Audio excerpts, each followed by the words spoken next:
কাশ্মীরের মসনদে ফের অমর। জম্মু কাশ্মীরের মুখ্যমন্ত্রী পদে বসতে চলেছেন ওমর আব্দুল্লাহ। হরিয়ানায় বিজেপির আধিপত্য বহাল, প্রাপ্য ভোটের মার্জিন কমেছে গেরুয়া শিবিরে। মানুষ রায় দিয়ে দিয়েছেন, জয়ের আঁচ পেয়েই বললেন বর্ষিয়ান ফারুক আব্দুল্লাহ।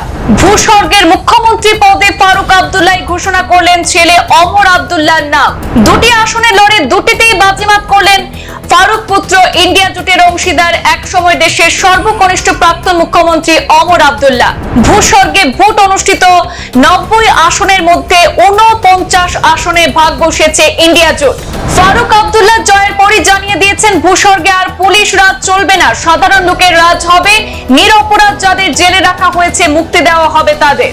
জম্মু কাশ্মীর বিধানসভার ঘোষিত ফলাফলে প্রথম থেকে আসন প্রাপ্তির নিরিখে অনেকটাই এগিয়ে ছিল ন্যাশনাল কনফারেন্স তথা ইন্ডিয়া জোট। শেষ পর্যন্ত এগিয়ে থেকে ক্ষমতা নিশ্চিত করেছেন বর্ষিয়ান রাজনীতিবিদ ফারুক আব্দুল্লাহর দল।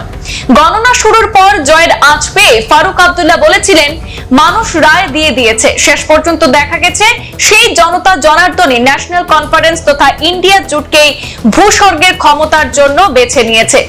দলের জয় নিশ্চিত হতে মুখ্যমন্ত্রী পদে নিজের ছেলের নাম ঘোষণা করে দিলেন ফারুক আব্দুল্লাহ। এবার জম্মু কাশ্মীর সরকারে মুখ্যমন্ত্রী হবেন ওমর আব্দুল্লাহ, জানিয়ে দিয়েছেন ন্যাশনাল কনফারেন্সের বর্ষিয়ান নেতা। উল্লেখ্য, কংগ্রেসের সঙ্গে হাত মিলিয়ে এই বিধানসভা নির্বাচনের নিরঙ্কুশ সংখ্যাগরিষ্ঠতা দখলে রেখেছে ন্যাশনাল কনফারেন্স। এবার দুটি আসনে লড়েছিলেন ওমর আব্দুল্লাহ। গান্দেরবাল এবং বডগাম আসনে দুটিতে লড়েছিলেন এবং সেখানে জিতেছেন ওমর আব্দুল্লাহ। বডগাম আসনে সেখানে 18,485 ভোটে হারিয়েছেন পিডিপি প্রার্থীকে। গান্দেরবাল আসনেও উল্লেখযোগ্য ব্যবধানে জয়ী হয়েছেন ওমর, সেখানেও তিনি হারিয়েছেন পিডিপি প্রার্থীকে। প্রসঙ্গত, 370 ধারা তুলে দেওয়ার পর জম্মু কাশ্মীরে এটাই প্রথম বিধানসভা নির্বাচন।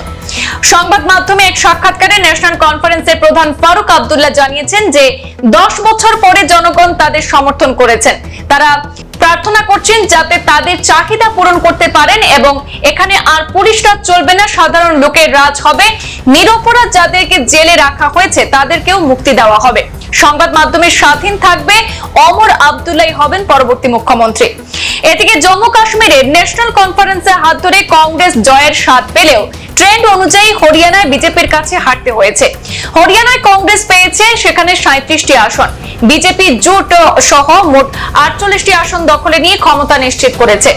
বেশ কয়েকজনের নাম মুখ্যমন্ত্রীত্বের জন্য চর্চায় রয়েছে, তবে বিজেপি হরিয়ানার বিদায়ী মুখ্যমন্ত্রী নায়ব সিং সায়নিতেই ফের আস্থা রাখার সম্ভাবনাই বেশি বলে রাজনৈতিক মহলের দাবি। সংবাদ এ পর্যন্তই, ফিরছি পরবর্তী অন্যান্য আপডেট নিয়ে। ধন্যবাদ।